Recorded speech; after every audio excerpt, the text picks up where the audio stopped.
Good afternoon, folks. Welcome to the Queen Theater. I'm here today to talk about a crisis being felt all across the United States of America. And Jill and I have just been briefed, as you know, in this room by our public health and education experts about what it's going to take to be able to reopen our schools safely and effectively. And back to school has always been a special time. It is in your families and mine, but particularly in mine, because for all the years Jill and I were married, she was going back to school too as a teacher. Jill's an educator, and she'll be the first one to tell you that this should be a season of promise for our country. Times when classrooms are crackling with the possibilities of the new year, students' hopes, and all about the future. But this year, we're facing the most difficult circumstances, and we're seeing an awful lot of heart and a lot of grit from our educators, our students, and to try to rise to the occasion here. But our government hasn't come up to that bar. They haven't shown much grit at all or determination. Let me be clear. If President Trump and his administration had done their jobs early on with this crisis, American schools would be open, and they'd be open safely. Instead, American families all across this country are paying the price for his failures and his administration's failures. Like many of you, because you're all reporters, you also have a lot of friends and you have children, and you're probably hearing the same thing I'm hearing throughout this pandemic. They're struggling to figure out how to do the right thing, but they're worried. They're worried like the devil. What does it mean for my kids? Is this setting my child's education back beyond just a semester? What impact will it have? How's my child going to catch up? What if I'm not doing enough to help my child succeed? All those questions, the self-doubt that's been engaged. President Trump may not think this is a national emergency, but I think going back to school for millions of children and the impacts on their families and the community is a national emergency. I believe that's what it is. Protecting our students, our educators, our communities, getting our schools open safely and effectively. This is a national emergency. But President Trump still doesn't have any real plan for how to open our schools safely. No real plan for how to help parents feel secure for their children. He's offering nothing but failure and delusions. From the start to finish, the American families and our children are paying the price for his failures. Failure to take this virus seriously early on in January and February, and it's spread around the globe. Failure to take steps we needed back in March and April to get this pandemic under control, to institute widespread testing and tracing, to control the spread. Failure to provide clear national science-based guidelines to state and local authorities. And failure to model even basic responsibility like socially distancing and wearing a mask. And failure to make sure educators and administrators have the equipment, the resources, and the training they need to open safely under the circumstances we find now. Donald Trump and Secretary DeVos haven't stepped up, and we're all seeing the results.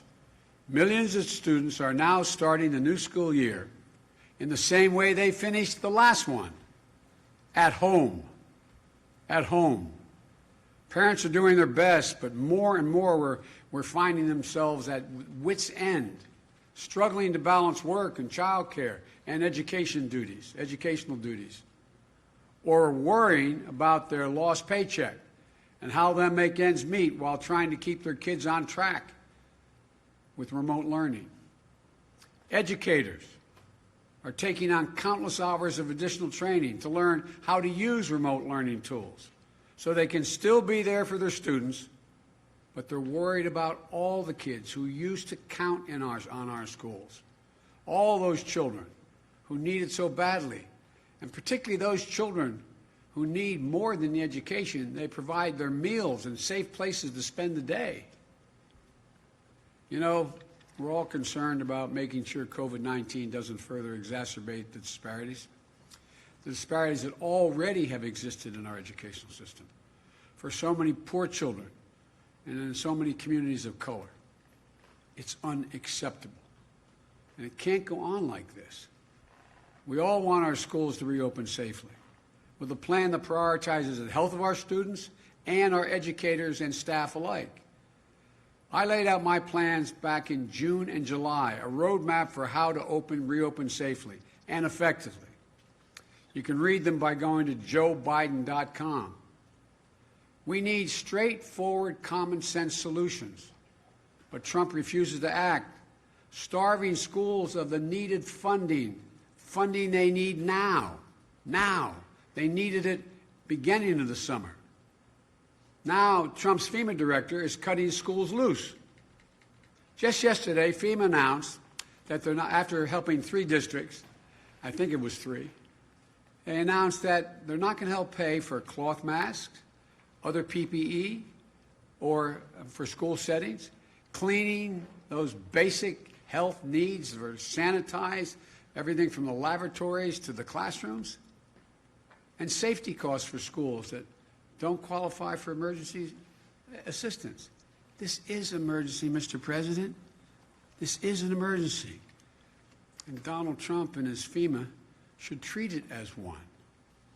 If I were president today, I'd direct FEMA to make sure that our kids K through 12 get full access to disaster relief and emergency assistance under the Stafford Act. I'd make sure that PPE and sanitation supplies for school qualify as emergency protective measures, which is the phrase they use, to fully be eligible for federal assistance.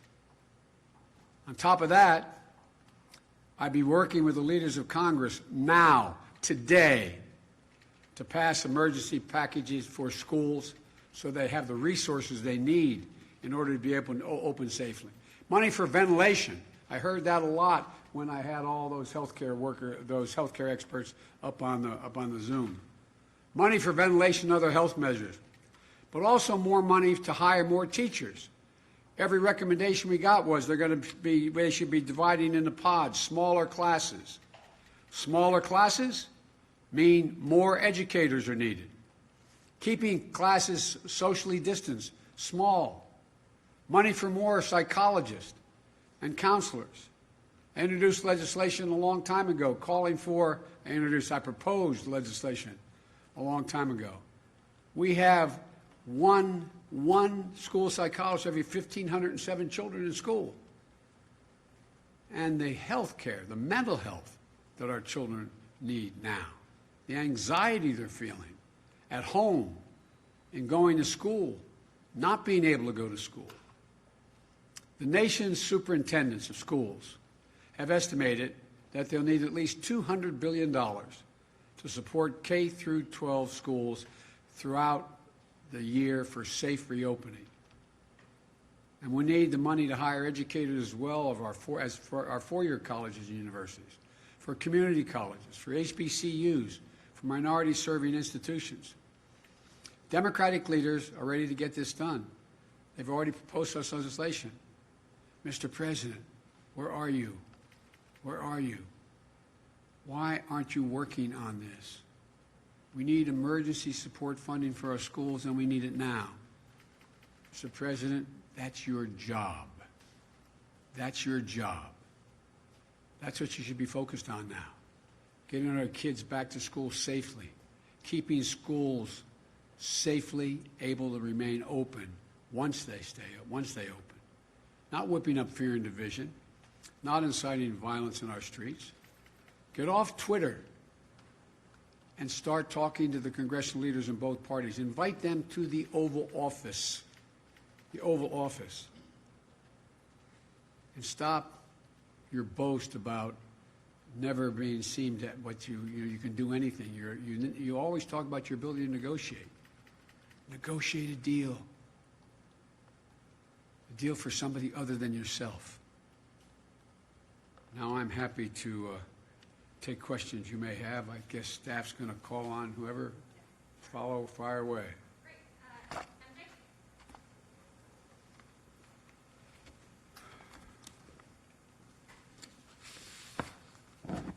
Thank you, Mr. Vice President. Two quick questions for you, if I may. First, ahead of your trip to Kenosha, Wisconsin tomorrow, last week your running mate, Senator Harris, said that the officer who shot Jacob Blake, based on what she has seen, should be charged. Do you agree with her, and do you also believe the same for the officers who were involved in the death of Breonna Taylor?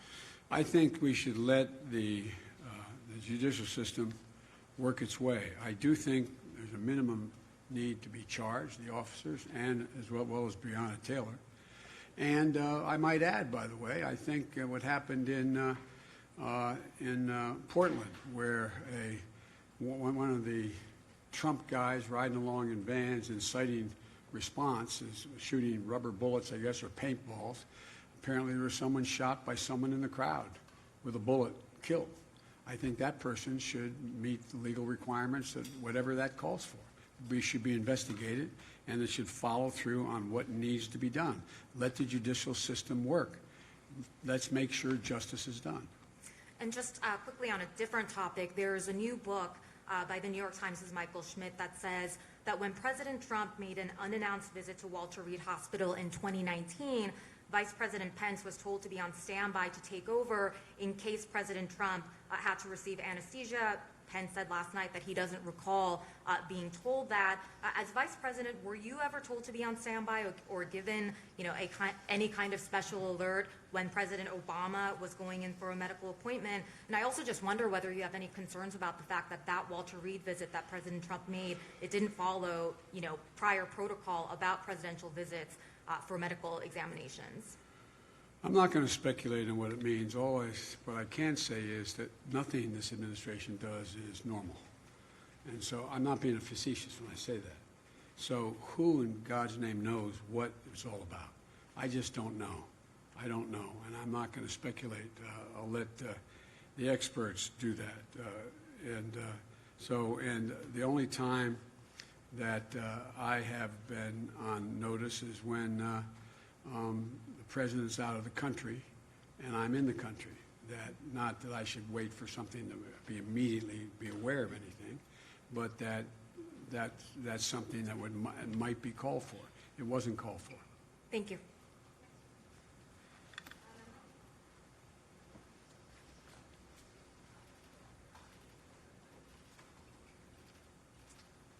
Thank you, Mr. Vice President. Yeah. On this visit to Kenosha tomorrow, local Democratic officials, including the governor, had previously discouraged President Trump from visiting. And just yesterday, the president of the local NAACP said he didn't want to see either of the candidates, including yourself, visit, that this is such a sensitive situation in the city. Why is now the right time for you to go to Kenosha, and what do you hope to accomplish tomorrow? Well, we've spoken to all the leaders up there, and although I have an outstanding call with the governor, we dealt with the staff, and there's been overwhelming requests that I do come, because what we want to do is we got to heal, we got to put things together, bring people together. And so my purpose in going will be to do just that, to be a positive influence on what's going on, talk about what need be done, and try to see if there's a beginning of a mechanism to bring the folks together. We have to heal. This is about making sure that we move forward.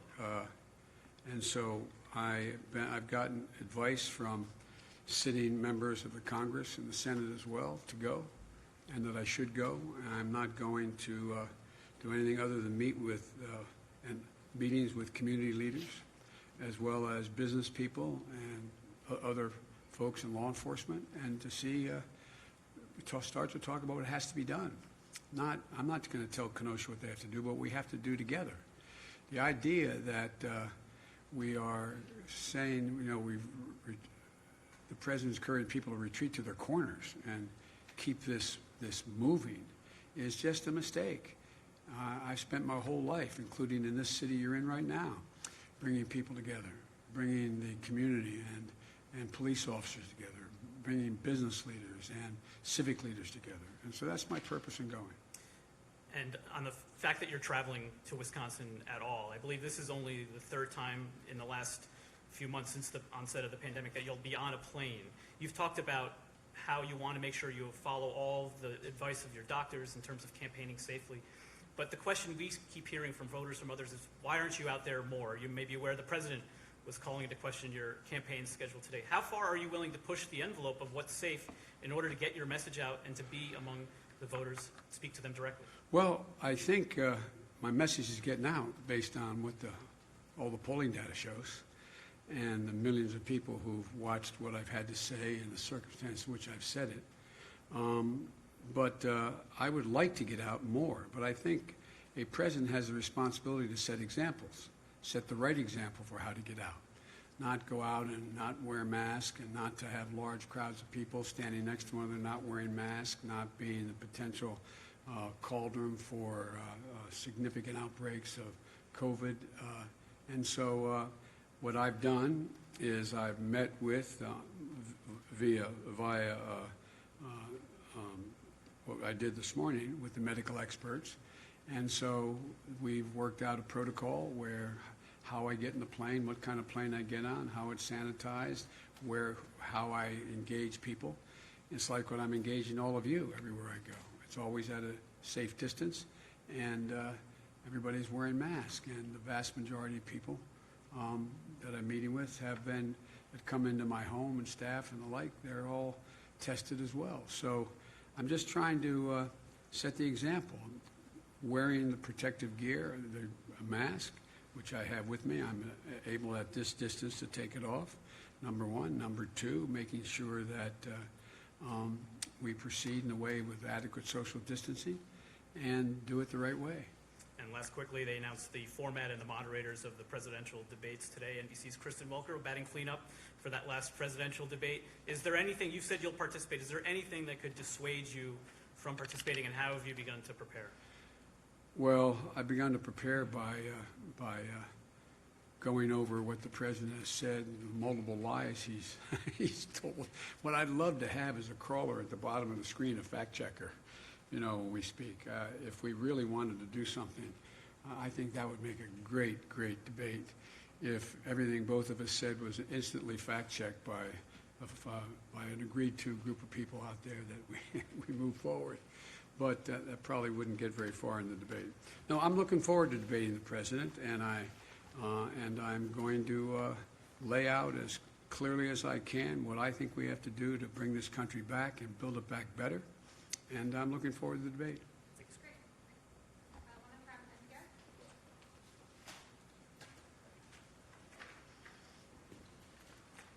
Thank you, Mr. Vice President.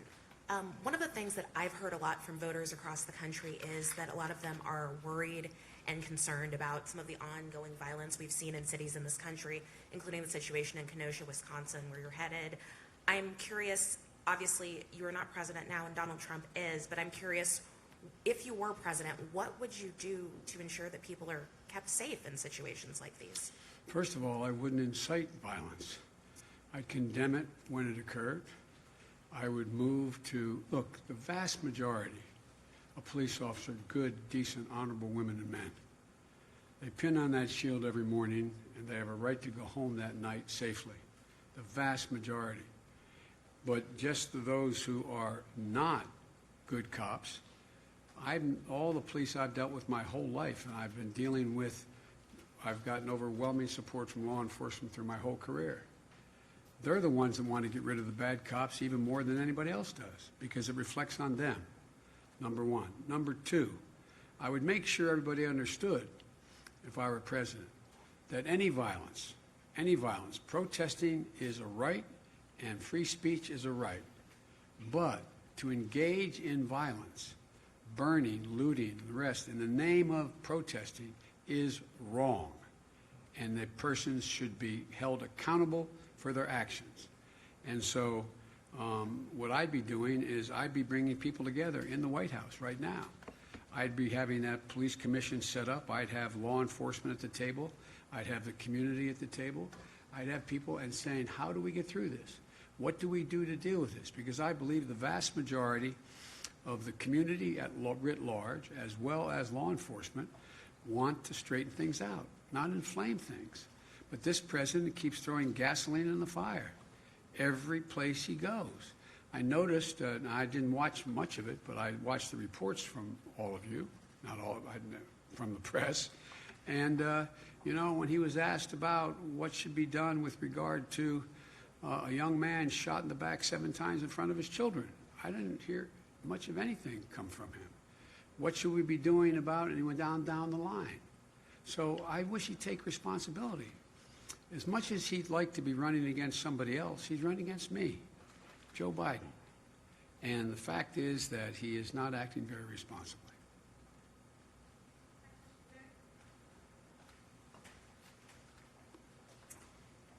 Thank you, Mr. Vice President. You've outlined. I'm sorry. Where am I? Over here? Okay. You've outlined your plan to reopen schools safely, but what about what happens in the interim? Right now, millions of parents across the country are facing this very impossible task of trying to work full-time That's right. and help their children full-time to learn virtually. What is your message to these parents, and what can you do to help them while you work to reopen schools? Help is on the way. I've laid out a clear plan for child care, a clear plan for starting early education as well, so 3 and 4 and 5-year-olds are in school and like, but I'm not president right now.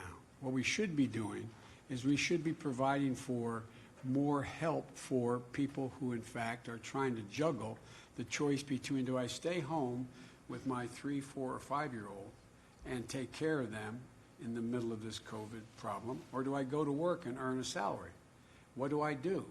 And so that's why I have a major initiative to deal with child care and elder care, so people can be adequately paid to come and take care of folks, children, as well as the elderly that you may be taking care of, a parent, a husband or wife may be taken care of, as well as making sure that those folks are able to get back to work. And that's why focusing on daycare centers and making sure they're safe and healthy now is equally as important as almost as equally important as dealing with schools. And we should be providing all of the PPE and all of the safety that is necessary in sanitary capacity to allow them to open. Hundreds of them have been opening because some states have gone in and done that. There should be universal guidance coming from the President of the United States of America. There should be basic standards to how, in fact, in what circumstances you can safely open a daycare center. You can safely open a child care center. In addition to that, in the future, the idea, this has brought home a number of glaring problems we have in America, this whole pandemic and what's happened in terms of jobs. The idea that we're in a situation where you have so many parents who have to make the difficult choice as a single parent or both working parents to decide whether one gives up their salary and stays home with a child under the age of 5 or 6, and or somehow leaves them with somebody that is not particularly qualified and goes to work so they can earn a living, is a choice that is not, we shouldn't be making. We're the only industrialized country in the world that forces people to make that kind of choice. So there should be, no one should have to pay more than 7% of their income to provide for child care and be able to go to work. This is something that is a major element of my Build Back Better program. But in the meantime, the most important thing that can be done is have CDC issue really straightforward guidelines on what circumstances you should be able to open up your daycare center or your child care center now. And there should be clear standards. And states should have the wherewithal to be able to go out and inspect those facilities now. But, you know, one thing I haven't mentioned, and I think it warrants mentioning, you know, one of the things we did, remember, when we inherited the Great Recession and we were going into the tank, heading off the cliff or heading to a depression, I was able to convince 3 Republicans to change their vote, and we ended up with the so-called Recovery Act, which spent over $800 billion in 18 months, kept us from going into depression. But what did we do? We spent billions of dollars making sure that states were able to maintain their essential workers. Everyone from their fire departments, their school teachers, their doctors, their nurses, their public hospitals. Now what's happening? This Republican administration will not support that, and the Republican leadership in the United States Senate will not support it. So what's happening? We don't have that help. It's not out there. And states are in real trouble. And to quote my good friend Mitch McConnell, he says, let the states go bankrupt. States have to balance their budgets under the law. Communities, counties, cities, they have to balance their budget. There's a reason why the federal government is able to run a deficit, to compensate in times of real economic crisis. And what's happening? Nothing. Nothing. And guess what? We came out of that recession with the longest spurt of economic growth of any administration in American history.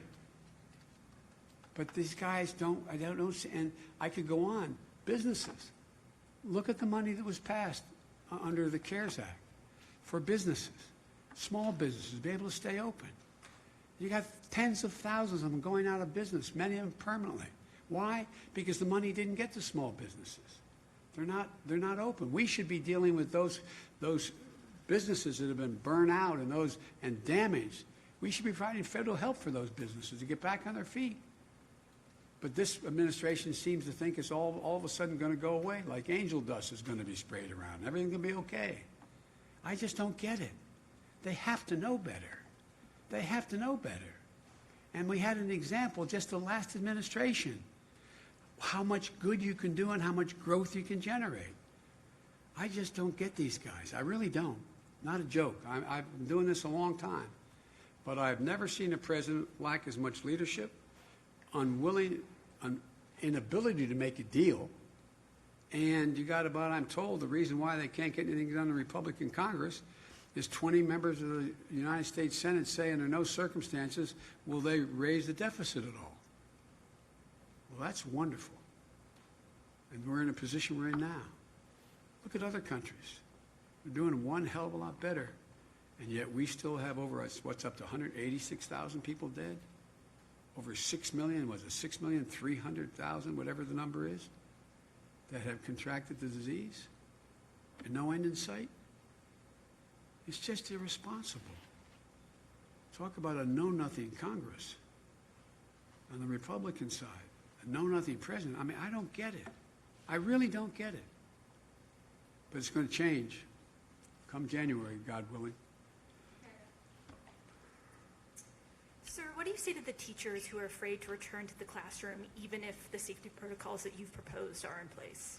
Well, I say that I understand their concern because so many of the teachers also have other pre-existing conditions that lend itself to the fact that if they were to contract the COVID disease, COVID-19, that they would be very susceptible to be in real trouble. So it's understandable why they're doing it.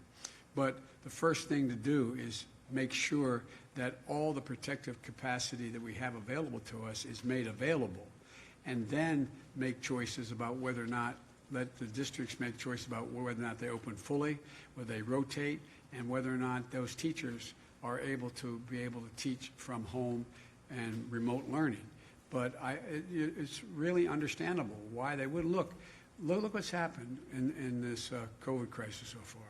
100,000 people have died who were above the age of 65. 100,000 out of the 200 and some that have died. Or not 200 and some yet, it's 189 or whatever it is now. Estimated, I heard today, the estimates range from two significant universities. One is going to be as many as 239, I think, and another one said by December 312. Yeah, I don't know that, but that's, it's going to go higher. And so I just don't, I don't understand why it's a political problem. What is the politics about not being willing to go in and help provide the protective capacity for people to be able to go back to work and go to school? I just don't, I can't fathom it.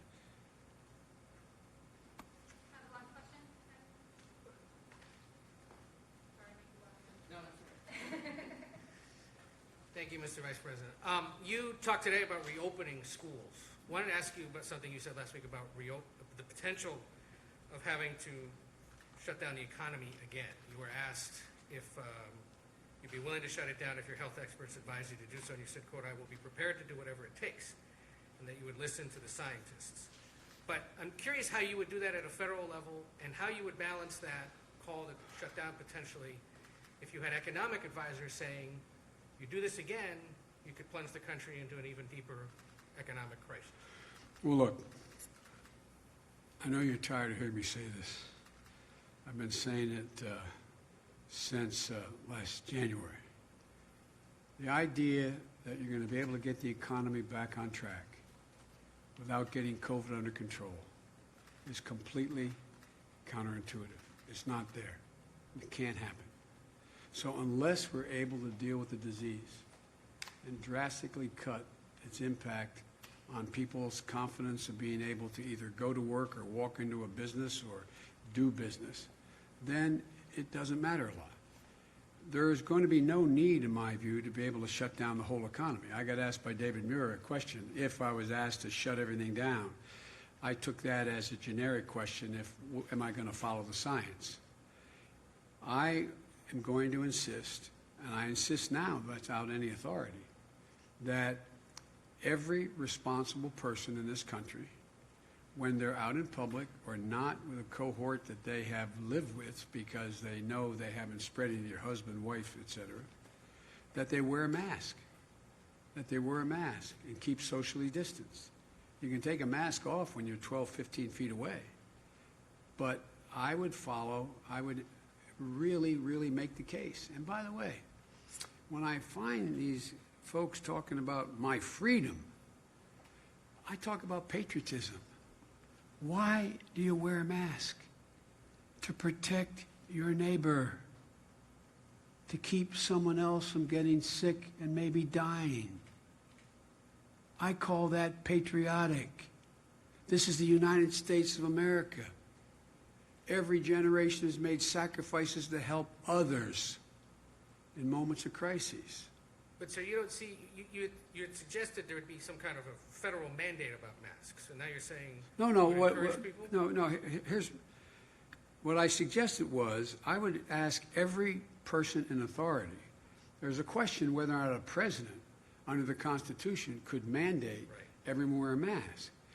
And remember, all during the primary, I'd have a lot of people telling me I would, by executive order, do. I'm a constitutionalist. You know, you can't do things the Constitution doesn't allow you the power to do. What I would be doing is putting as much pressure as I could on every governor, every senator, every mayor, every county executive, every local official, and everyone in business, putting pressure on them to say, what you're doing is irresponsible. Make sure you wear a mask and maintain social distancing. And the vast majority of the American people accept that notion. One more quick campaign question. You raised $364.5 million, your campaign in the DNC last month, record for a monthly haul, apparently. How are you going to spend it? You want to go to dinner? No. I tell you what, look, what I'm having to spend a lot of it on is to counter the lies that are being told by Trump's campaign and Swift voters out there, the new PAC. But what I'm trying to do is spend most of that. And by the way, I think the average contribution was like $40. We have over 1,600,000 people who contribute in the middle of this economic crisis, somewhere between $5, $10, $15. I'd say that shows some genuine enthusiasm about wanting to make sure that we have a chance of becoming President of the United States. And so what I will spend most of it doing is trying to explain to the American people how I want to unite the country, what I want to do to make the country better, why I'm so confident we can do it, why I'm so confident that we can bring the country together and be in a better position than before this crisis occurred. Because there's been so many fissures exposed as a consequence of what's happened that people are now realizing, my Lord, I didn't know that people in that circumstance didn't have that kind of help. I didn't know whatever. And so I think we have an enormous opportunity to bring the country together and once again lead the world. And you've heard me say it 100 times, not just by the example of our power, but the power of our example. Thank you all so very much for taking the time. Thank you. I know you always ask a hostile question, but go ahead. A hostile question? No, go ahead. Fire away. Thank you so much. So, you said, and you have said recently, that you warned, step up to the mic so they can hear us at home. You said that you warned President Trump in January that there was going to be a pandemic and what needed to be done. If you knew that, then why were you still hosting crowded campaign rallies in March? No, what I talked about was not what had to be done. What I said, you got to take this seriously. You've got to insist that we have access to Wuhan. Insist that we have access in China to find out for ourselves. We had 44 people from CDC there. You cannot continue to talk about the president of China saying he's done a marvelous job. He's doing a great job. When it got up to March, I kept saying, look, you've got to invoke, and you remember, I think I was the first, I may be mistaken, person calling about the Defense Production Act. We don't have enough of the, it's amazing we use a phrase like PPE and the public knows what that is now, but protective equipment and gear and ventilators. Use that authority. Use it to go out there now and don't wait. And don't wait to talk about the need for us to have masks, and don't wait to talk about, that's what I talked about. And then I began to lay out for him. We actually had a conversation. I can't remember when it was. I think it was March. Maybe it was April, in that range. And he said, if Biden wants to help, I want to talk to him. So I talked to him. I laid out what I thought should be done to be able to reopen safely and the things we should do. And he was very polite. He listened, and he said he'd think about it, and that was the end of it. And so what began to become really clear is that as the science began to show that this was able to spread much more easily than people thought, two issues. Was a pandemic coming, and how did it what's the way it did the most damage? And as that became clearer and clearer, we concluded that we just can't continue to have these large rallies. And, think about it. Here we are. The rest of the world, the places that have done extremely well in terms of dealing with this COVID crisis around the world. We have the 5 largest countries in Europe have a population larger than the United States of America. Yet in the month of August, we're losing 1,000 lives a day, and they're losing 57 a day, combined, all of them combined. So I just don't, as we learn more, and we did learn more, and by March and April, we knew a whole heck of a lot more. Why weren't we doing what needed to be done? Why are we being told that don't we have plenty of protective gear? And the one big thing that I did push a lot on, I wasn't the only one, was on the need for testing and tracing and moving rapidly to make sure that you had the capacity to test and trace before it got so out of control. We need to do that now. But here's the thing, I'll end with this. I apologize for keeping you. Oh, well. Yeah. The thing that I just don't quite understand is when it's clear that some of the things that the president says are simply not true relating to this crisis. And when enormous pressure is put on professionals in the administration, from the CDC to NIH, across the board, why do we think, God willing, when we get a vaccine that is good, works, why do we think the public's going to line up to be able to take being willing to take the injection? We've lost so much confidence, the American people, in what's said. Because we're finding out, again today, plasma, well, that doesn't quite work the way we were told it was. Hell of a lot of pressure put on that person to say that. This president has said so many things that are untrue, that are just wrong. In order to do anything, he looks at it in one way. If the stock market is high, and it's moving. And we're reducing the number of people who are in real trouble economically, then it doesn't matter what I say. That's the objective. That's the objective. The objective is to keep the American people safe so we can begin to get back to normal, rebuilding our economy and bringing back economic growth. Thank you all very much.